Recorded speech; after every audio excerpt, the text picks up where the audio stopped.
In today's video, we take a look at how one football club became two and why they are playing each other for the first time in the 6th tier of English football this season. In February 2019, York City Football Club was bought by American billionaire John Batchelor. Batchelor made his fortune in US motor racing and paid £12 million for the football club, who were about to move into their brand new 6,000-seater stadium. Batchelor's takeover of the club ended the York City Supporters Trust reign as 25% stakeholders of the club. Batchelor was ambitious but at times controversial. He promised a return to the Football League within 3 years, but there was always significant question marks over Batchelor wanting to change the club's name and identity going forward into a new era for the Minstermen. Fast forward a year, and with COVID all but ending the 2019-20 season and no fans in the stadium, Batchelor took the opportunity to make some huge changes at the football club.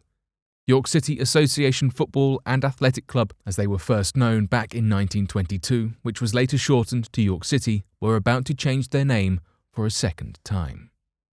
Batchelor stated the club wanted to exploit the American market on the back of a growing interest in the football club across the Atlantic since his acquisition of the Minstermen. The club was given a new badge, but more controversially, a new name: York City Soccer Club. Despite the efforts and the protests of the York City Supporters Trust to keep their identity, which had been with them for nearly a century, the new name was passed by the FA. A fans' forum was held soon after, and the Supporters Trust voted in favour of withdrawing their support of the football club in order to start again and give the true fans of York a football club to be proud of. So, in June 2020, a new club was formed in the city. The Supporters Trust, with their £3 million from the sale of their 25% share, became the new club's board and took on the role of identifying a new pathway and philosophy for the football club. Everyone had the opportunity to be part of the club with the fan-owned membership structure. The board agreed on 3 key club principles. 1. Bring back football to Bootham Crescent and improve the stadium facilities and build a new training complex on the surrounding army barracks. 2. Create a clear pathway and promote City youth players into the first-team squad. And finally, the biggest principle of the 3, the club would adopt a transfer policy similar to Athletic Club Bilbao, who can only sign players from their native Basque region of Spain. The club would ensure that players could only play for the club who were born in Yorkshire or had come through their youth academy. Club members voted on a name. Athletic Club York won the overall vote ahead of York Vikings, with the club taking inspiration from Bilbao, who had given the club a clear new identity, and from the city's original name back in the 1920s. The club purchased Bootham Crescent and the surrounding army barracks for an initial £2 million, and with help from the Football Stadia Improvement Fund, a loan of £7 million to fund major improvements to the stadium and create the new training facilities, with work to be completed by the summer of 2022. A new badge and kits were designed, with the club adopting red and white stripes, paying yet further homage to Bilbao and City themselves, who had worn stripes back in the mid-1920s.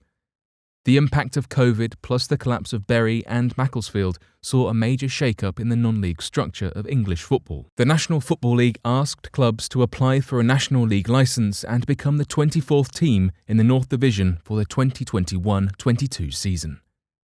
Athletic Club York were ideal candidates to take the final spot, a club with no debt and proof of funds for the season, professional status for its players and staff, and a football ground meeting FA requirements. The club was unanimously voted in by the Vanarama National League Board and would take their place in the Vanarama National League North for the 2021-22 season alongside city rivals York City Soccer Club. York City Soccer Club are odds-on favourites for promotion and have been busy in the summer appointing USA soccer legend Landon Donovan as head coach and signing internationals Josie Altidore, Eric Lehigh and Freddie Adu, along with high-profile signings Jack Rodwell and Nile Ranger. Meanwhile, Athletic Club are yet to put together their first squad, but have appointed York-born Jose Traquinho as the club's first-team manager. With curious eyes now keenly focused on the English 6th tier this season, time will tell whether Athletic Club York's fan-owned model and transfer policy will be able to compete with their cross-city rivals, now backed by Batchelor's billions. We're proud to be Yorkshire, From North Sea to Cornwall, we call it all home. We're proud to be Yorkshire. From States to Totley, straight through Ripon and Otley. We're proud to be Yorkshire. From North Sea to Cornwall,